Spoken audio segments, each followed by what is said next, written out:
Si es la primera vez que nos visita, te puedes sentir privilegiado porque no es el primer capítulo donde nos encontramos una lista con una cantidad de nombres difíciles de pronunciar. De hecho, Virginia ha sido la última que ha tenido que sufrir esto y seguro que te has liado un poco con esto, ¿no? Con estos nombres que acaban en IAS, en OS, en AS, en AN y que no tiene nada que ver con nosotros, ¿no? Para los que sois locales, soy de aquí de la Iglesia del Cónsul, quiero alentaros, quiero deciros que estamos ya al final de Nehemías, que ya no hay más listas de nombres, ya no vamos a pasar por más listas de nombres, se han acabado. Quizá volvamos a números en otro momento, que es otro de los libros que muchos predicadores tienen miedo y muchos miembros de la Iglesia también. Pero bueno, como digo, estamos cercanos a terminar con Nehemías, así que podemos respirar un poquito con tranquilidad. Seguro que cuando ibas escuchando el capítulo, seguro que en el segundo o tercer versículo ya desconectaste. Me lo puedo imaginar, ¿vale? Desconectaste de la lectura. Más que nada porque para ti y para mí estos nombres que hemos leído, que hemos visto, son nombres relativamente no solo extraños, sino lejanos. No es el nombre de mi tatarabuelo, ni de mi abuelo, ni de mi hijo, ni... Sí, yo sé que algunos habéis entendido que la madre de Leo leyó este capítulo para escoger su nombre, porque él se llama Elioenai, ¿vale? Así que eso fue uno de los descubrimientos que yo hice también mientras hice el capítulo. Pero aparte de eso, como decía, son personas lejanas que no tienen aparente relevancia para nosotros. Claro, hay una regla hermenéutica, hay una regla para entender la Biblia, y es que nos tenemos que poner en los zapatos de las personas que iban a leer este libro. El libro de Nehemías no lo iban a leer malagueños ni españoles. Es un libro que se escribió para que lo leyeran los judíos, ¿vale? Entonces nuestra pregunta sería, ¿cuál era el significado para los lectores originales de esta cantidad de nombres? ¿Vale? Eran todos judíos, ¿no? No sé si habéis caído en la cuenta, pero si no habéis leído nunca el libro de Nehemías, quiero deciros que el capítulo 12 es un capítulo que marca una cúspide. En todo el libro, el capítulo 12 marca como la parte más sublime, ¿no? De todo lo que se va relatando. Así que, como buenos judíos, todos los judíos tenían una fiesta. Cuando había algo que celebrar, hacían una fiesta, no una fiesta pequeñita, una fiesta a lo grande. O sea, Dios les había concedido que pudieran su felicidad mostrarla a través de una fiesta. Espero que si eres adolescente no le digas a tus padres que yo te estoy diciendo que te dejen su casa para hacer una fiesta a lo grande, ¿vale? Espero que no te lo tomes por ese lado, ¿no? Pero lo que iban a celebrar ellos era algo muy importante, era muy importante. De hecho, los judíos eran conscientes de la situación que habían vivido anteriormente, hace un tiempo atrás, y os quiero hacer un recordatorio rápido. Los judíos habían estado durante 70 años viviendo en un país que no era el suyo y trabajando como esclavos, ¿vale? Estoy hablando de los babilonios y posteriormente de los asirios, ¿vale? Y habían estado justamente haciendo trabajo forzado. De hecho, habían sido obligados a dejar todas sus viviendas, todas sus pertenencias e irse de forma voluntaria con estas otras personas, ¿no? A sus países a servirlos. De hecho, muchos de estos judíos habían nacido y crecido tanto en Babilonia como luego cuando llegaron los asirios, en ese contexto, habían vivido y nacido allí.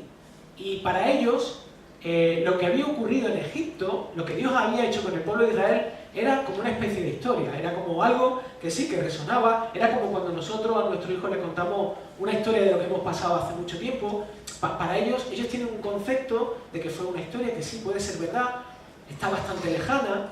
Pues para estas personas, estos judíos que habían nacido allí, el gran evento para el pueblo de Israel, que fue justamente haber sido sacados del pueblo de Egipto, de la esclavitud, para ellos ese evento era para ellos como para nosotros la muerte y la resurrección de Cristo, ¿vale? Es similar al Evangelio para ellos, pero en el contexto del Antiguo Testamento, pues para esta cantidad de personas que habían nacido allí, era un concepto más bien abstracto y no real, ¿no? Pero lo que estaba pasando aquí ahora mismo es que esos niños, esos adolescentes, esos adultos, estaban, participando en primera persona de una gran realidad, ¿vale? De una realidad que era que Dios estaba cumpliendo algo que habían dicho los profetas, que Dios estaba cumpliendo que Jerusalén iba a ser restaurada y que Él iba a morar otra vez, iba a estar con su pueblo. O sea, estaban viviendo la forma práctica, estaban experimentando la forma práctica de lo que para ellos era algo teórico. Pero bueno, volvamos un poco a la pregunta inicial que yo quería haceros de por qué era importante saber quiénes eran los antepasados de los levitas, los sacerdotes y demás ayudantes. Que justamente la lista que hemos leído al principio es una lista, son árboles genealógicos, ¿vale? Está hablando de descendientes, etcétera, etcétera, etcétera, ¿vale? Descendientes de los levitas, como he dicho, de los sacerdotes y demás, ¿no? ¿Por qué era tan importante para ellos? Bueno, los judíos querían celebrar una fiesta por lo que había ocurrido. Y ahora veremos qué es lo que, cuál era la motivación de esa fiesta, ¿no? Pero ellos querían estar seguros de que iban a hacer esa fiesta, iban a celebrar todo esto conforme a la manera que Dios quería. Para ellos era muy importante eso, ¿no? Querían estar seguros que las personas que llevarían a cabo la dirección y la celebración de la fiesta y todas las ceremonias eran justamente las personas que debían ser. Y querían esto porque su mayor anhelo y deseo era honrar a ese Dios que había hecho algo fantástico para ellos. No como un medio para ganarse el afecto de Dios, sino como una respuesta a lo que estaban viviendo, a lo que estaban experimentando de la gracia de Dios y de su bondad para con ellos. Dios se había acercado a ellos para volverlos a restaurar. Y es muy importante entender lo siguiente, es decir, hay que entender qué es lo que había pasado con el pueblo de Israel. ¿Por qué el pueblo de Israel había sido asediado por los babilonios, por los asirios posteriormente? ¿Y por qué había sido llevado? ¿Por qué? Había sido por la culpa del mismo pueblo de Israel, porque el pueblo de Israel había sido desobediente a Dios, había desechado la obediencia de Dios y había concluido que ellos sabían lo que necesitaban y habían despreciado a ese Dios tan maravilloso que lo habían escogido para bendecirlos, ¿no? Así que entender, la conclusión era, su desobediencia había provocado que Dios los disciplinara, pero Dios se había vuelto a acordar de ellos y se había acercado y le había manifestado su amor. Y había hecho algo increíble, algo que cuando Nehemías llegó a Jerusalén, había gente que decía, Nehemías, tú estás chalado, no sabes ni lo que está diciendo. Capítulo 4, acordado de Sanballat y de Tobías, que decían, estos judíos, en cuanto empiezan a construir, esto sí, va a parecer que está bien construido, pero esto lo toca una zorra y flash, se cae. Pero no era eso lo que había ocurrido. Había ocurrido algo totalmente increíble a pesar de las dificultades. Es interesante que, como decía, el versículo 26 nos da una pista importante de cuál era la motivación, qué era lo que impulsaba a esta fiesta de estos judíos, ¿vale? Y lo vamos a poner un momentito. Dice el versículo 27 del capítulo 12, no del 11, está mal, dice, en la dedicación de la muralla de Jerusalén buscaron a los levitas de todos sus lugares para traerlos a Jerusalén a fin de celebrar la dedicación. Iban a esa muralla, la iban a dedicar, y ¿cómo querían hacer esa celebración? Con alegría, con himnos de acción de gracias y con cánticos acompañados de címbalos, arpas, liras, etc. Querían manifestar con todas las capacidades que tenían y con todos los medios que a Dios le producía honra, querían mostrar justamente su agradecimiento. Y la clave de esta adoración, la clave de esta expresión, estaba justamente en estar profundamente agradecido a Dios. No podemos adorar a Dios si no estamos profundamente agradecidos, si no entendemos qué es lo que Él ha hecho por nosotros, ¿no? Es una clave principal, ¿no? Y quiero que, para que podáis entender un poco esto, seguro que si tenéis hijos, yo lo he experimentado muchas veces con mi hijo, yo siempre he visto dos tipos de obediencia, ¿no? Hay dos formas de obediencia. Una obediencia que es resultado de la gratitud y otra obediencia que es resultado de la obligación, ¿vale? Normalmente la obediencia por obligación suele estar impulsada por el miedo a las consecuencias, ¿vale? Es decir, yo obedezco porque si no lo hago hay algo que me va a ocurrir. Y ese algo que me va a ocurrir puede ser que reciba un castigo o que no obtenga algo, ¿vale? Pero la motivación es lo mismo. Y luego hay un segundo caso que es utilizar mi obediencia no como un medio para obtener o evitar algo, que es justamente la obediencia por gratitud. Y la obediencia por gratitud está impulsada por haber recibido algo valioso e inesperado, ¿vale? Algo que me sorprende, algo que no espero, algo que necesito, ¿vale? Y esto produce alegría, produce esa alegría y gratitud, ¿no? Y como decía yo, mi hijo esto lo experimenta muchas veces. O sea, hay una diferencia muy grande cuando yo a mi hijo le pido que haga algo y su actitud es una actitud de, bueno, obedezco porque sé que mi padre me va a restringir la consola. O obedezco porque sé que mi padre me va a quitar algo que a mí me gusta. Mi hijo está obedeciendo, pero realmente no está obedeciendo de corazón. No lo está haciendo porque entienda que su padre lo ama. Pero diferente es cuando yo a mi hijo le muestro mi amor por él y mi hijo experimenta ese amor. Y experimenta que lo que yo le estoy demandando, le estoy pidiendo, es algo bueno. Y el resultado de eso es que mi hijo obedece con gratitud, obedece con agradecimiento. Mi hijo busca hacer algo por mí que lo acerque más a su padre, porque él entiende que su padre lo ama, ¿no? Así que en base a esta experiencia, esta expresión de adoración que vemos en el pueblo de Israel, después de que Dios hubiese logrado que todo esto se hubiese llevado a cabo, al fin y al cabo la motivación es haber recuperado la presencia de Dios en sus vidas, haber recuperado la experiencia de un Dios bueno entre ellos. Quisiera, en este complicado capítulo, quisiera compartir con vosotros 4 principios que tienen que ver con la adoración corporativa. La adoración corporativa es lo que hacemos aquí, los domingos, lo que se hace en todas las iglesias. Es el tiempo que estamos juntos y que lo utilizamos para expresar esa gratitud a Dios, ese agradecimiento, ¿no? Y como decía, quiero compartir 4 principios que veo a través de estos versículos, ¿vale?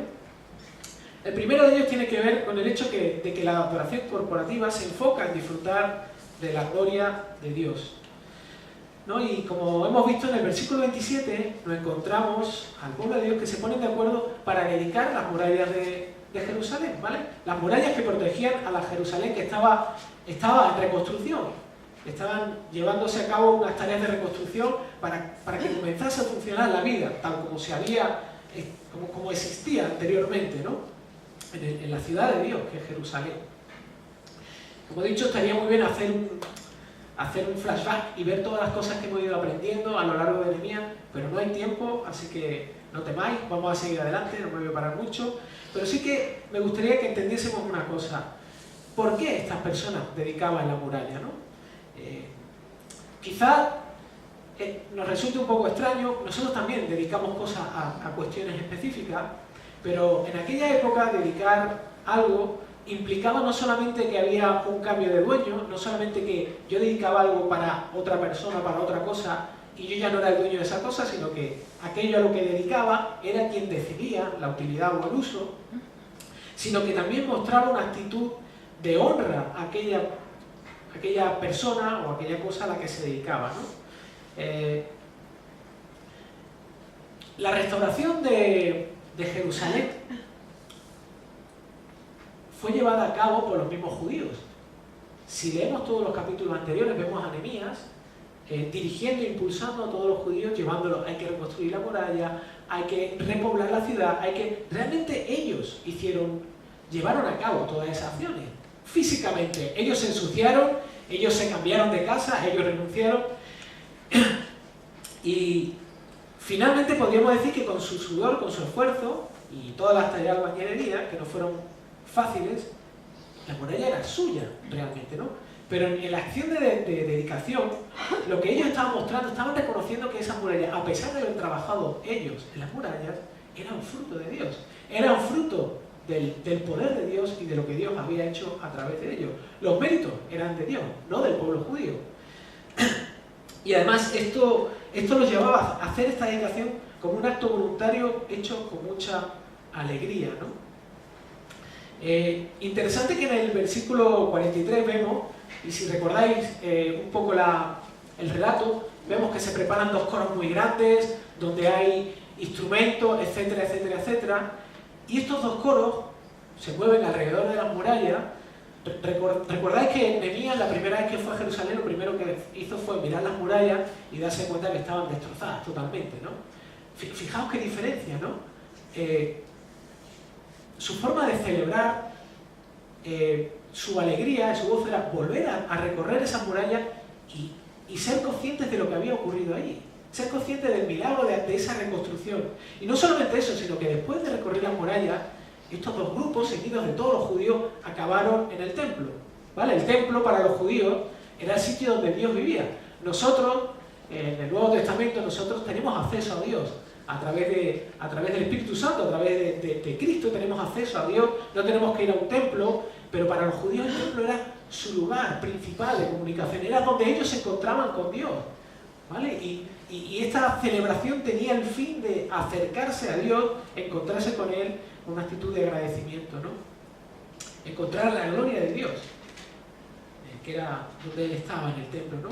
Y toda la Biblia está impregnada de la gloria de Dios. Realmente no solamente lo vemos aquí, sino toda la Biblia habla de Dios, de la gloria. ¿Cuál es la gloria de Dios? La gloria de Dios es el Evangelio. Es la promesa del rescate del ser humano que está en unas condiciones de condenación eterna y Dios viene, irrumpe en la historia del ser humano y viene a ofrecer la única salvación posible, ¿no? Así que, como he dicho, esa es la gloria de Dios, que se ve en el Antiguo Testamento, se prefigura y se culmina en el Nuevo Testamento y de la cual nosotros somos partícipes porque Dios ha querido así, ¿no? Y ha querido acercarse a nuestras vidas, ¿no? Así que hay algo que es muy interesante en todo este contexto de adoración y que Jorge ha introducido al principio, y es el hecho de que, y es muy importante que entendamos esto, todos hemos sido creados para adorar. Hemos sido creados así. Todos hemos sido creados para buscar algo que adorar. Es nuestra forma de vivir. O sea, fuimos creados, puestos en la tierra para adorar. Y exactamente no para adorar cualquier cosa, sino para adorar al Dios creador. Y disfrutar de Él a través de una actitud de adoración, de una relación. Hemos sido creados para eso. Hemos sido creados para eso. Todos los días somos tentados a pensar justamente lo opuesto.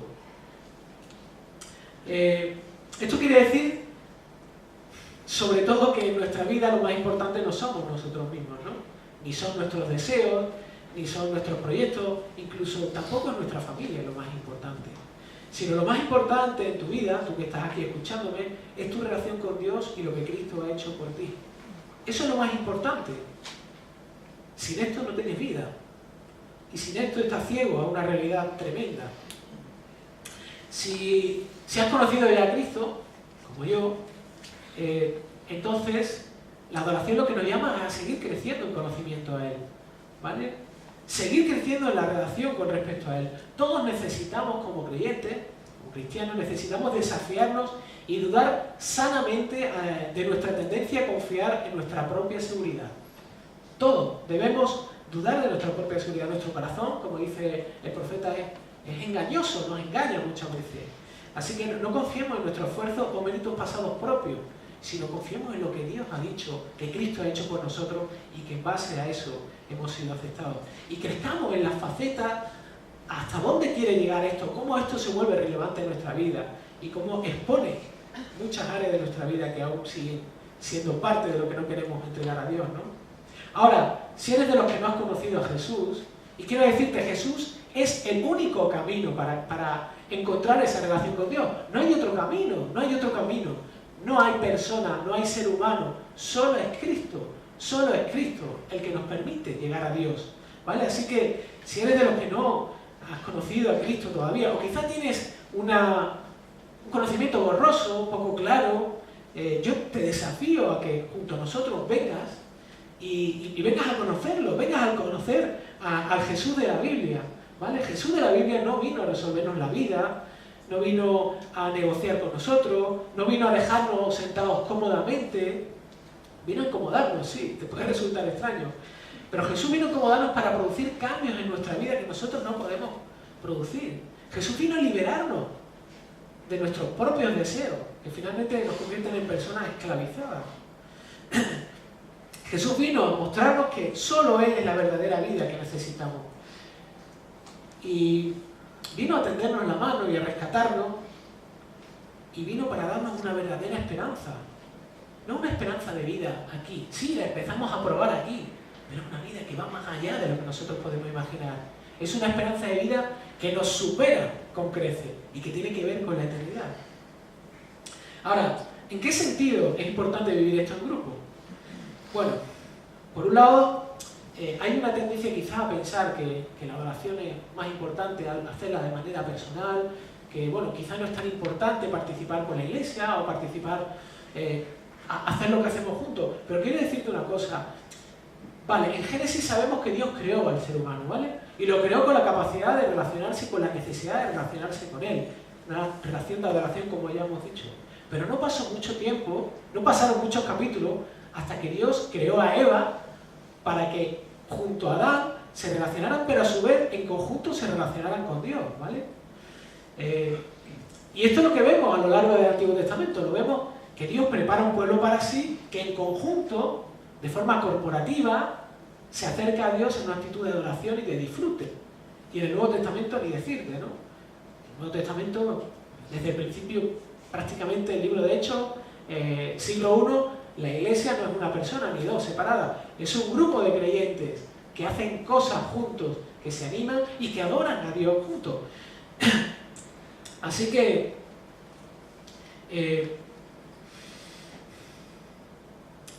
sí es verdad que todos deberíamos cultivar a través de las disciplinas espirituales nuestra relación con Dios, porque es importante, pero también deberíamos tener en nuestra mente que es también muy importante que esto lo hagamos en conjunto, y Dios lo ha querido así, ¿no? Él lo ha querido hacerlo así. Y permitidme que diga que la adoración no son solamente cuestiones religiosas. O sea, adorar a Dios incluye que nosotros amemos su palabra, que la estudiemos, que oremos, pero va más allá de todo eso, va más allá de solamente tener un tiempo los domingos por la mañana aquí juntos, o venir un día y reunirnos el jueves y orar juntos, ¿no?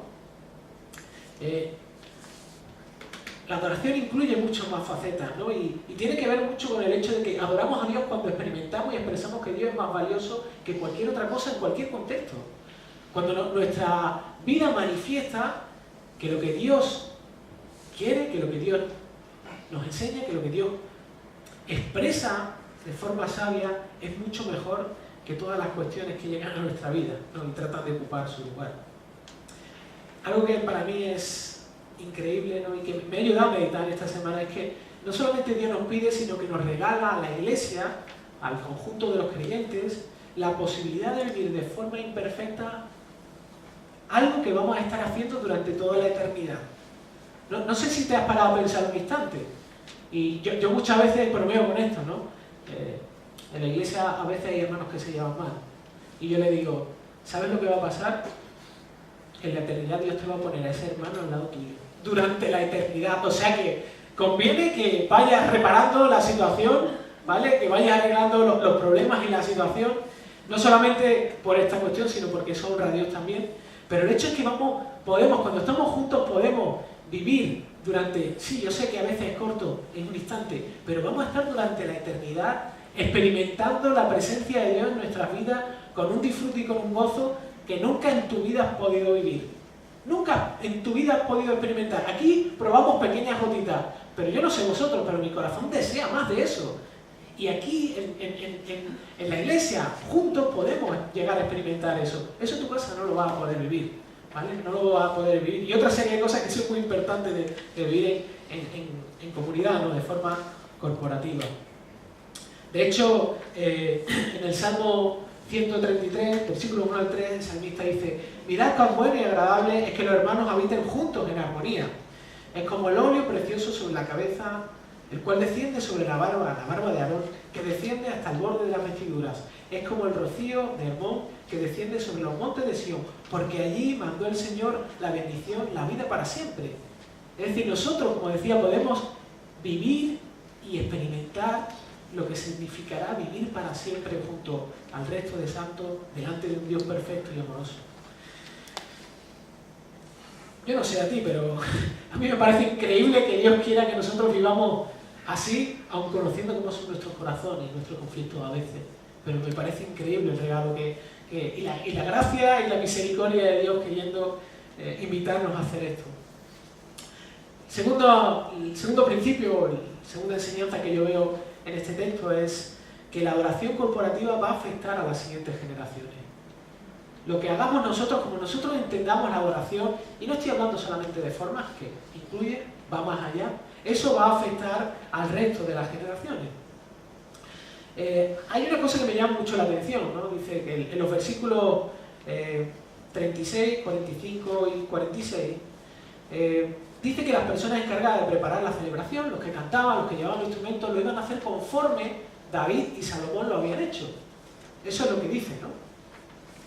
Y es muy interesante porque los judíos, como he dicho, habían estado durante muchos años fuera de Jerusalén, no habían podido celebrar, no habían podido ir a celebrar ningún tipo de adoración a Dios, porque estaban en un país que era idólatra, ¿vale? Y no tenían opción de hacerlo. Así que no habían honrado a Dios durante muchos años, pero cuando se pusieron manos a la obra y quisieron hacerlo, ¿vale? Lo primero que hicieron fue acordarse las instrucciones de David y de Salomón. Entre otras cosas porque David, como dice, era un hombre conforme al corazón de Dios, ¿no? Era un hombre que amaba a Dios, y Dios le regaló la posibilidad de poder establecer la forma, además tenía dones musicales, le regaló la forma de establecer cómo Dios era honrado, ¿no? A través de la música, ¿no? Pero es interesante, como decía, este aspecto, ¿no? Ellos pensaron en David y en Salomón y dijeron, ¿cómo lo hicieron ellos? Nosotros lo vamos a hacer exactamente igual que ellos. No sé si lo sabías, pero cuando esto ocurrió, David y Salomón hacía 500 años que habían muerto. Habían pasado ya 500 años. Pero lo que hicieron ellos hacía 500 años atrás afectó a cómo entendieron cómo se debería adorar a Dios en ese momento de la historia, ¿vale? ¿De qué manera nos afecta esto a nosotros? Bueno, con esto no estoy diciendo que tengamos que adorar de la misma forma que ellos, no tenemos que buscar trompetas, ni hacer grandes coros, ni girar alrededor de los locales, ni nada de esto, ¿no? Porque obviamente hay una gran distancia cultural, histórica, entre ellos y nosotros, pero es muy importante que entendamos que la adoración como iglesia es algo a tener muy en cuenta. Nosotros no somos una isla independiente, sino que formamos parte de la historia de la Iglesia Universal. Y la Iglesia Universal desde los principios ha estado adorando a Dios siempre. Así que cuando nosotros venimos a hacer eso, juntos estamos haciendo lo mismo que hacía el pueblo de Israel. Estamos haciendo lo mismo que hacía la Iglesia en el primer siglo, ¿no? Somos parte de aquellos que honran y adoran a Dios a lo largo de la historia. Y nosotros como iglesia justamente nos reunimos toda la semana y hacemos esto. Nos tomamos este tiempo por la mañana y esta es una práctica que encontramos también en el Antiguo Testamento, incluso en la iglesia del siglo I. Y bueno, rápidamente hay unos textos que nos hablan de esto, especialmente el libro de Hechos, donde la iglesia comienza la historia de la iglesia y cómo el Espíritu Santo produjo y creó la iglesia, ¿no? Donde se ve curiosamente que Pablo y Silas estaban encarcelados y ¿qué hicieron? Pues se pusieron a cantar y a orar, es decir, era algo que hacían de una forma normal. Igualmente, Pablo cuando escribe a la iglesia de Éfeso, que curiosamente en el Nuevo Testamento no se habla mucho de esta práctica dentro de la iglesia, no encontramos como en el Antiguo Testamento que había cantores, etcétera, etcétera. Pero es curioso que Pablo le dice, como decía la iglesia de Éfeso, que hablaran entre ellos con salmos, himnos y cantos espirituales, cantando y alabando con vuestro corazón al Señor, ¿no?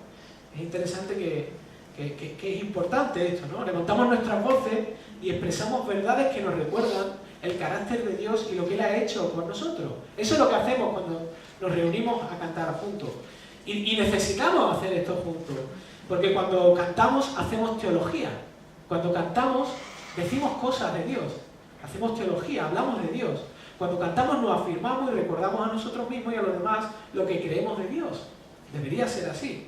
De hecho, cuando Jorge escoge las canciones, él dedica tiempo a buscar y a mirar canciones cuyas letras expresen verdades de Dios. Y no verdades nuestras, sino que buscamos que las letras hablen del Evangelio, que hablen de la bondad de Dios, que magnifiquen a Cristo por encima de todas las cosas. Y no a nosotros, porque realmente es Él el centro de nuestra adoración. No somos nosotros, ni nuestros gustos, nada de eso. Yo sé que en cada contexto tenemos una forma de hacerlo, no estoy hablando de eso, estoy hablando de cuál es el centro de lo que hacemos aquí, ¿vale? Y aquí me vaya a permitir que no quiero caer en un legalismo, no quiero ser legalista, no quiero ser juez, no quiero juzgar, no quiero que lo entendáis desde este enfoque, ¿no? Pero me entristece muchas veces que parece como que el tiempo en el que cantamos juntos como que es menos importante que la reunión. Es un tiempo donde pues a lo mejor yo puedo hacer otras cosas, puedo dedicarlo a hacer otras cosas porque es menos importante. Es más importante cuando viene alguien y predica, y ese tiempo a lo mejor puedo comentar algunas cosas, mirar el teléfono móvil, si recibo un mensajito mirarlo, y me entristece ver eso, ¿no? Porque Nehemías y el pueblo se tomó este tiempo muy en serio. Yo no sé si te ha dado tiempo a captar un poco. Lee en casa el capítulo 13. O sea, se tomó trabajo preparar todo este tipo de cosas, ¿no? Entonces, para ellos era algo importante. Era el hecho de que usaran música no restaba solemnidad ni importancia a lo que hacían, ¿no? Porque el enfoque de lo que estaban haciendo estaba en la persona de Dios, estaba en Dios, ese era el enfoque. No había nada más importante que eso. Y tú y yo necesitamos recordar esto constantemente, es un recordatorio diario. Cada vez que nos levantamos tenemos que volvernos a recordar el Evangelio, recordarnos que es Dios, no somos nosotros, ¿no? Esa es nuestra lucha. Para terminar con este punto quisiera un poco que recordásemos y escuchásemos con atención lo que he dicho hace un ratito. Nuestra forma de adorar es importante. La forma de entender la adoración es importante como iglesia. Como dice este epígrafe que estoy compartiendo con vosotros, esto tiene un efecto en las siguientes generaciones. Nosotros vamos a modelar y vamos a influir en cómo van a entender las próximas personas que Dios traiga a esta iglesia, cómo adoramos como grupo, cuál es el centro de nuestra adoración. Y especialmente quiero decirte algo, si eres papá o si eres mamá, ¿vale? Tu forma de adoración en casa y en la iglesia va a afectar a cómo tu hijo entienda la adoración a Dios, a cómo tu hijo entienda quién es Dios, ¿vale? Y es triste que muchos de nosotros queremos el beneficio de hijos que conozcan a Dios, hijos que tengan una conciencia de Dios, que les sirvan, pero no estamos dispuestos a ser confrontados con nuestras incoherencias y no estamos dispuestos a ser humildes y reconocer que necesitamos ayuda en este aspecto, ¿no? Por eso no quiero que toméis esto como un legalismo, sino una manera de que todos seamos desafiados, ¿no?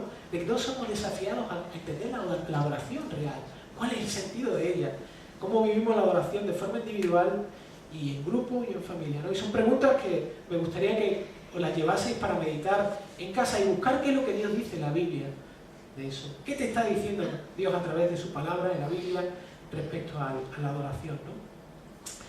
Siguiente es la adoración corporativa, implica una preparación y una participación activa. Y si volvemos al versículo 27, del 27 al 30 de este mismo capítulo, vemos varias cosas que quiero comentar de una forma rápida, ¿vale? La primera de ellas es que, no voy a leer el texto, ¿vale? Lo dejo ahí un poco porque si no me voy a alargar mucho y no quiero. La primera de ellas es que el pueblo lo que hace es llamar a todos los levitas y a los sacerdotes, ¿vale? O sea, hay un llamado general a todos los judíos, ¿vale? No es que no llaman solamente una parte, se quedan algunos, no, llaman a todos. Y el segundo aspecto es que hubo una preparación previa, ¿vale? Y el texto dice, en la parte final, que los sacerdotes y los levitas se purificaron y también purificaron al pueblo, a las puertas de la muralla. Qué curioso, o sea, antes de hacer estas gran celebraciones, este momento donde iban a cantar juntos, se detuvieron y dijeron, espera, antes tenemos que hacer algo, ¿no?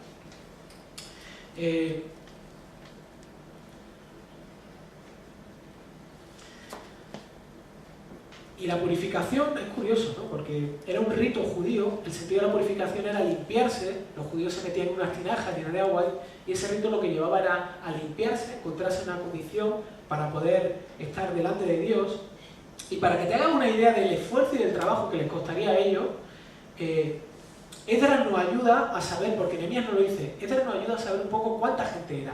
Yo he hecho un pequeño cálculo y aproximadamente serían unas 50.000 personas.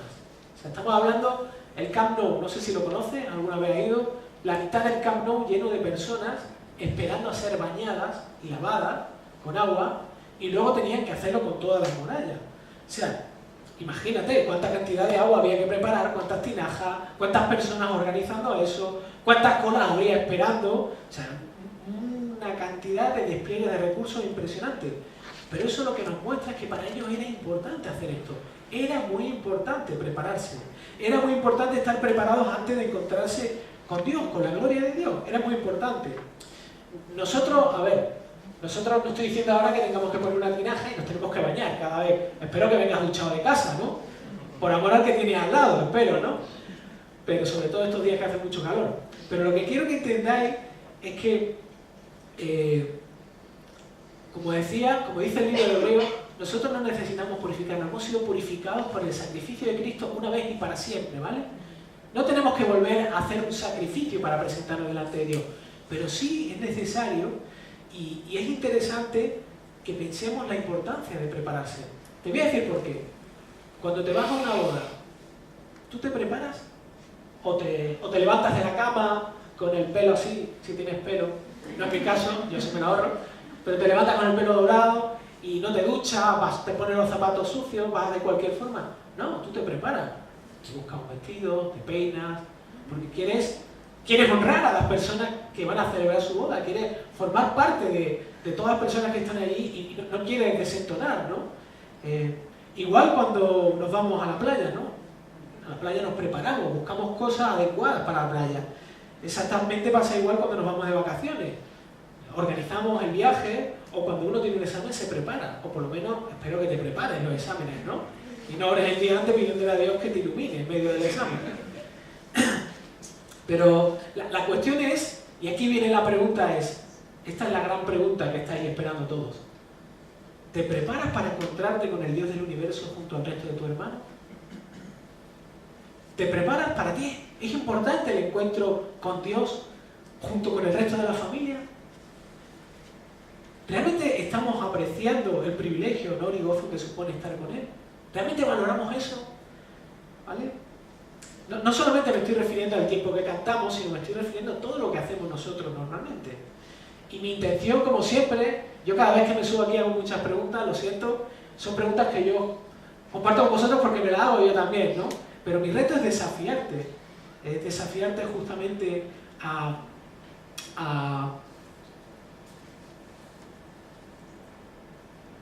desafiarte a que te tomes en cuenta esto y en serio, ¿vale? Que te lo tomes en serio. Especialmente si eres una de las personas que se sube y dirige la alabanza. Especialmente, con esto no estoy diciendo que tengas que llegar a un nivel, todos tenemos que llegar a un nivel de espiritualidad y entonces ya estamos dotados. No, estoy hablando de una actitud de corazón.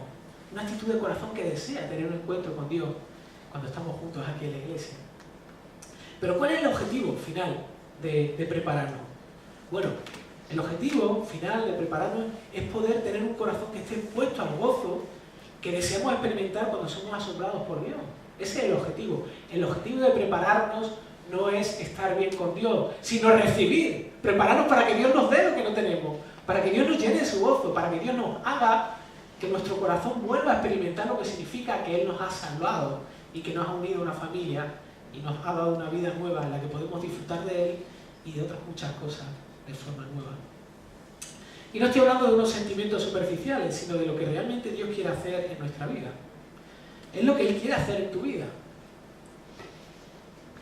Por eso envió a su Hijo en la cruz. Por eso pagó el precio que Él pagó.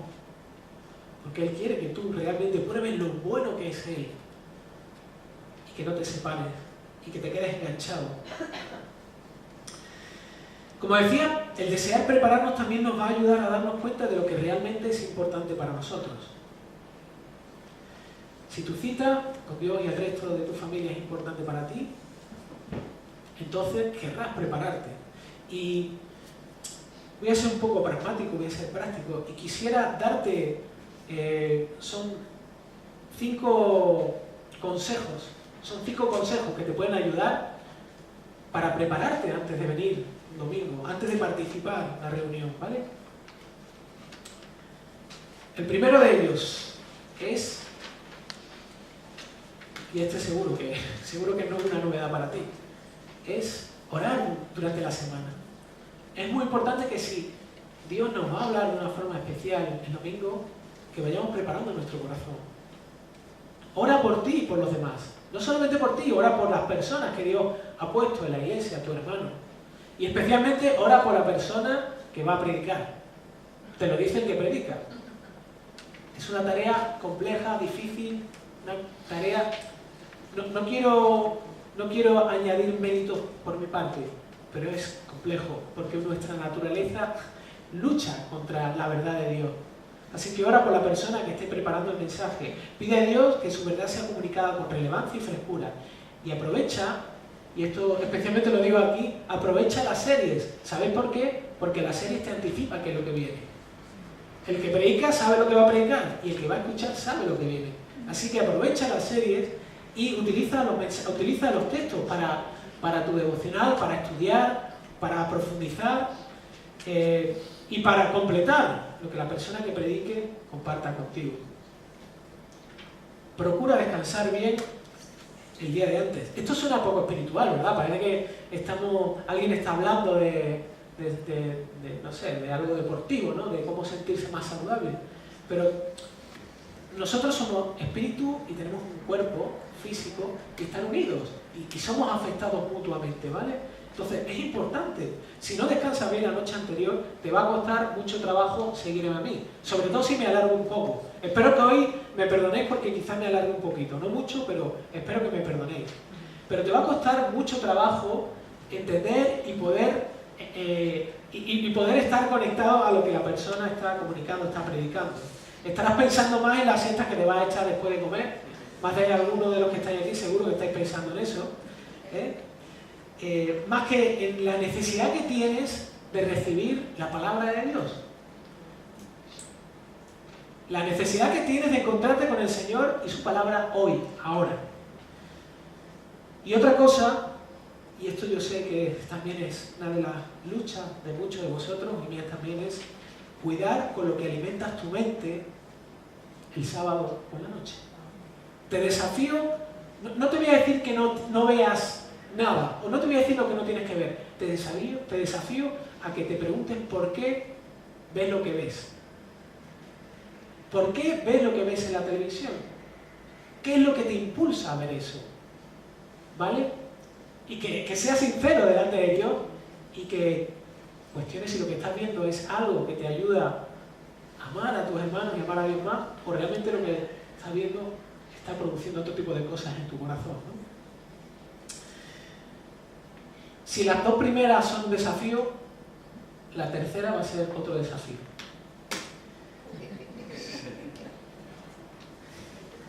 Queridos, vivimos en España. En España, en Andalucía, parece que el reloj va un poco más lento en el resto del mundo. Va como que los segundos son segundo y medio, así, ¿no? Pero sí, son relojes de arena a veces.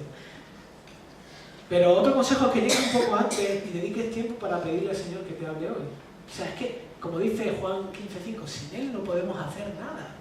No podemos hacer nada. Somos necesitados de que Él obre con su gracia en nuestro corazón y nos abra los ojos. Así que necesitamos justamente eso. A veces ser disciplinados con este tipo de cosas. No como forma de agradar a Dios, sino como forma de que Dios nos dé, de extender nuestras manos, ¿no?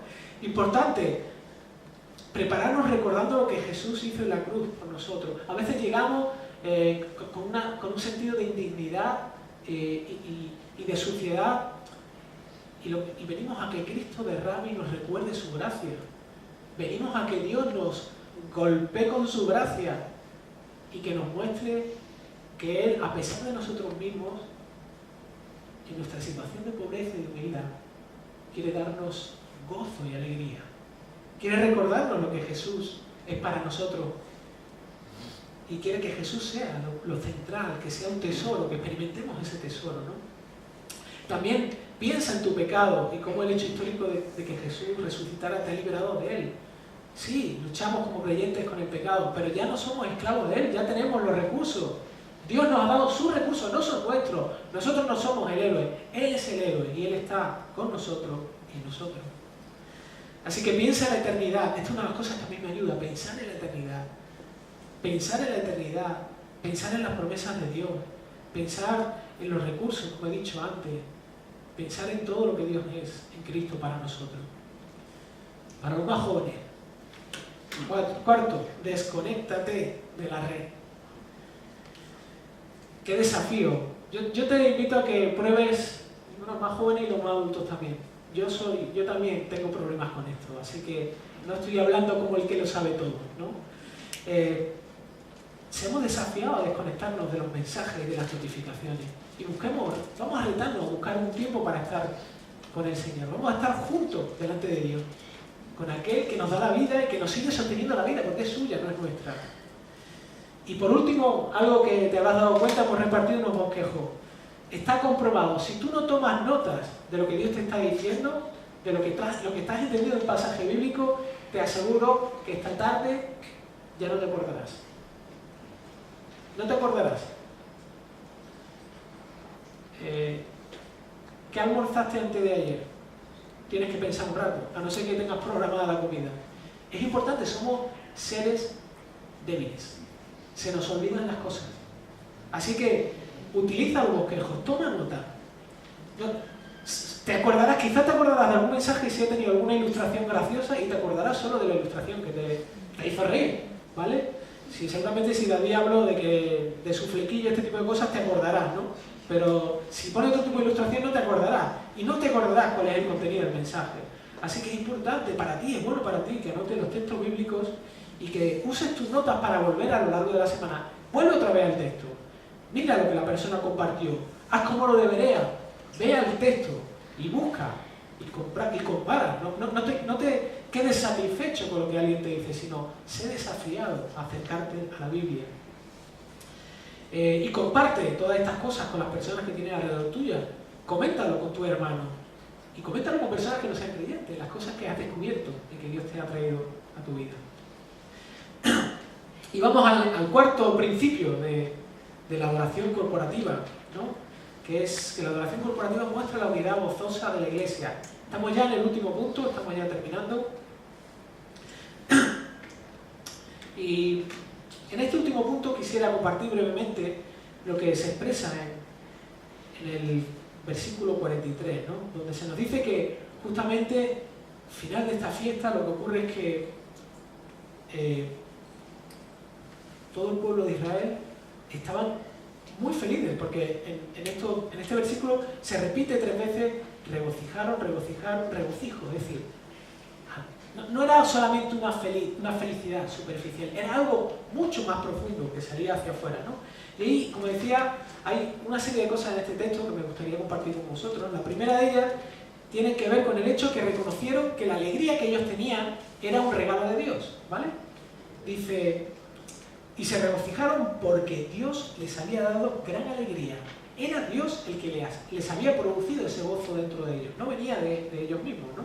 Era un regalo de Dios. Y hay otro detalle aquí en este texto que puede parecer insignificante, pero ¿por qué incluyen a las mujeres y a los niños? ¿Por qué no pone ¿por qué no pone a todo el pueblo y ya está, no? A ver, la cultura judía era muy peculiar en este aspecto, y para la cultura judía las mujeres y los niños, digamos que eran un estatus social diferente. De hecho, si la mujer se quedaba sin marido, no podía vivir. O sea, tenía que mendigar. Y los niños que se quedaban sin padre y no eran cuidados, eran dejados, corrían por las calles, ¿no? Como pasa un poco en Brasil, los niños que viven en las calles, ¿no? Esta era la realidad. Pero me llama mucho la atención que Dios da gozo a todos, no hace diferencia. Le da a todos gozo. Él da su gozo a todos, a los niños y a las mujeres. Y Nehemías quiso que eso quedase registrado ahí para que los judíos lo vieran, que Dios no hace diferencia. De hecho, eso implica que para Dios hay una unidad en su pueblo, no hay una diferencia. Él busca unidad y cercanía en su pueblo. Él ha dado una unidad, ¿no? De hecho, nuestro compromiso de membresía expresa esto en una de las frases, donde, especialmente en la parte final, ¿no? En la primera parte habla justamente de cuál es el efecto del Evangelio, ¿no? Que es lo que hace, me libera de mí mismo y me entrega a Cristo, ahora Cristo es mi dueño. Y como resultado de eso y de lo que experimento, entonces busco a otras personas, busco a la iglesia, formo parte de la iglesia, me comprometo con ella para buscar junto el disfrute de Dios cada vez más, ¿no? Igual, el pueblo de Israel buscó junto acercarse a Dios y quería derramar de su gozo en ellos, ¿no? Pero también estamos juntos porque es el deseo de Dios, en el diseño de la iglesia. Nos necesitamos para redescubrir poco a poco las implicaciones del Evangelio en nuestra vida y en la de los demás. Ese es uno de los aspectos. Nos necesitamos para saber el Evangelio qué tiene que ver con nosotros y conocer aspectos de nuestra vida.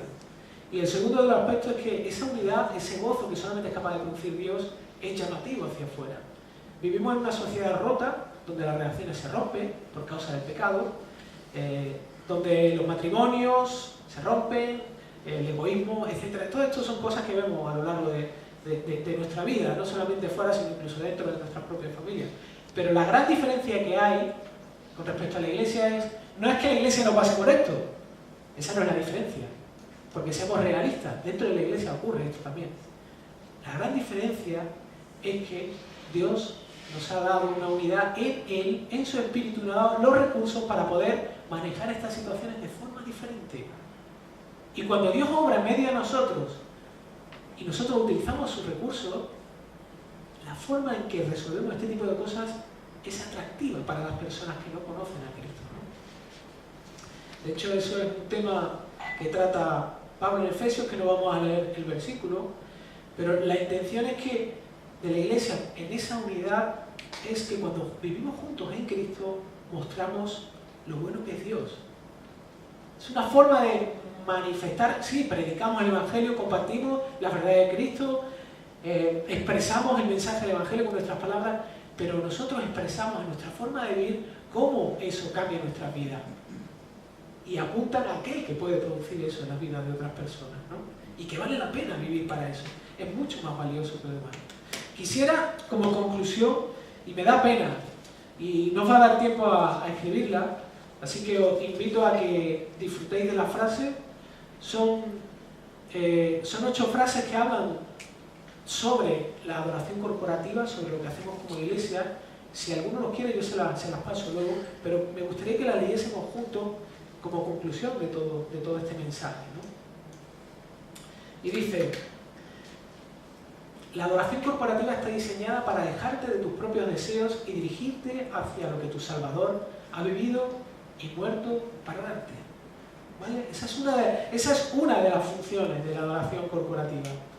Nos aleja de nuestros propios deseos, ¿vale? La segunda es: la adoración corporativa está diseñada para crear una necesidad tan profunda en nosotros que renunciemos voluntariamente a cualquier otra ayuda que se encuentre fuera de nuestro Salvador, del Señor Jesucristo.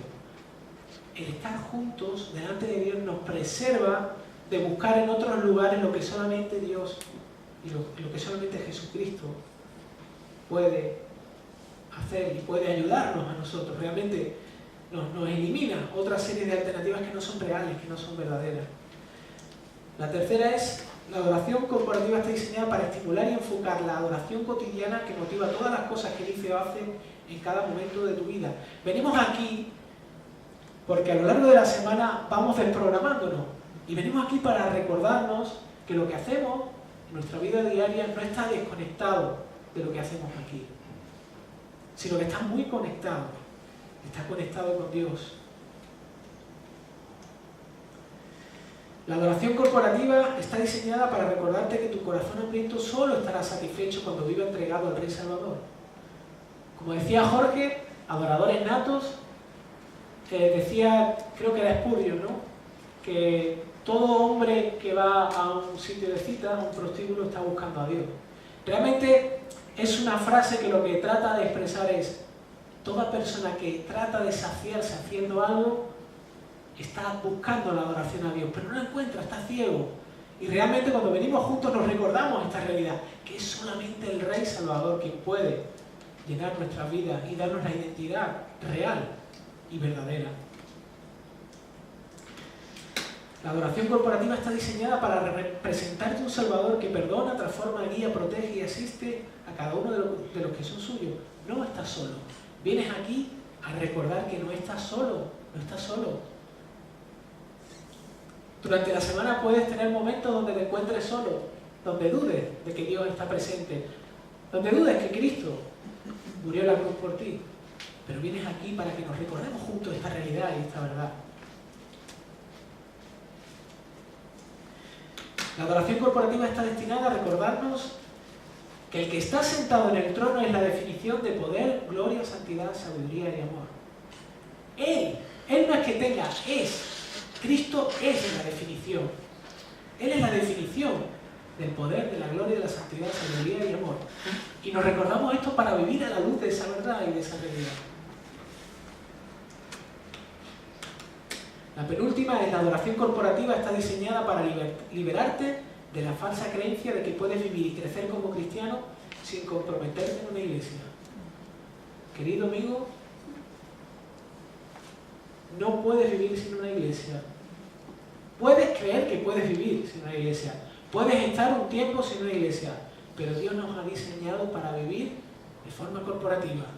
Dios desde el principio, como he dicho hace ya un rato atrás, es una necedad. He utilizado una palabra muy usada en Proverbios, pero es una tontería y es arriesgado pensar que yo puedo vivir como cristiano sin estar comprometido y ser ayudado por una comunidad de hermanos. Y sobre todo, olvido que Dios me ha dado dones para ponerlo al servicio de la iglesia también, ¿no? Y por último, la adoración corporativa está diseñada para devolverte el gozo y la alegría cuando redescubres que eres más pecador de lo que crees, pero más amado y perdonado en Cristo de lo que podrías imaginar. Esta es mucha de nuestra lucha diaria.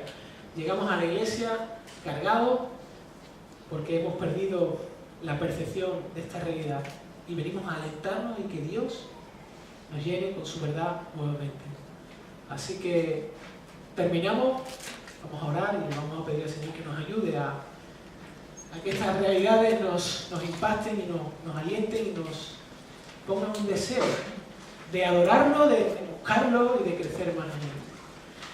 Señor, te doy muchas gracias por esta mañana, gracias porque, Señor, tú a través de este pasaje del Antiguo Testamento, escrito hace tanto tiempo por Nehemías, Señor, y ver al pueblo de Israel como llenos de gozo y de alegría, te celebraban a ti y recordaban tus bondades, tu salvación para ellos, haberlos reconstruido, haber puesto su presencia en ellos a pesar de su desobediencia, Señor. Tú cumpliste su fidelidad en ellos y nosotros estamos aquí por la misma razón, Señor, porque tú has cumplido y sigues cumpliendo y cumplirás tu fidelidad de acompañarnos, Señor, de ayudarnos a conocernos a nosotros realmente, a liberarnos de nosotros mismos, de nuestros deseos que nos empujan y nos llevan de un sitio a otro, pero sobre todo a darnos una vida, como Jesús le dijo a la samaritana, una vida en profundidad, una vida no llena de sentimentalismo, sino llena de un gozo profundo, no una alegría pasajera, sino realmente una percepción de que alguien mucho mayor que nosotros está a nuestro lado y nos dirige, nos ayuda, nos soporta, nos ama, nos cuida, al que nos podemos acercar cuando nos damos cuenta de nuestros comportamientos más feos, de nuestras actitudes más feas, Señor. Nos podemos acercar a ti en arrepentimiento y recordar que Cristo nos perdonó, nos salvó y nos acerca a ti. Solamente Él. Así que ayúdanos a que Cristo alumbre nuestra vida. Ayúdanos a que esa realidad impacte a las personas que están a nuestro lado, que impacte a nuestros hijos, a nuestra familia. Y finalmente, Señor, ayúdanos a ser cada día más tuyos y menos nuestros. Así que en el nombre de Cristo te pido estas cosas y te las agradezco. Amén. Amén.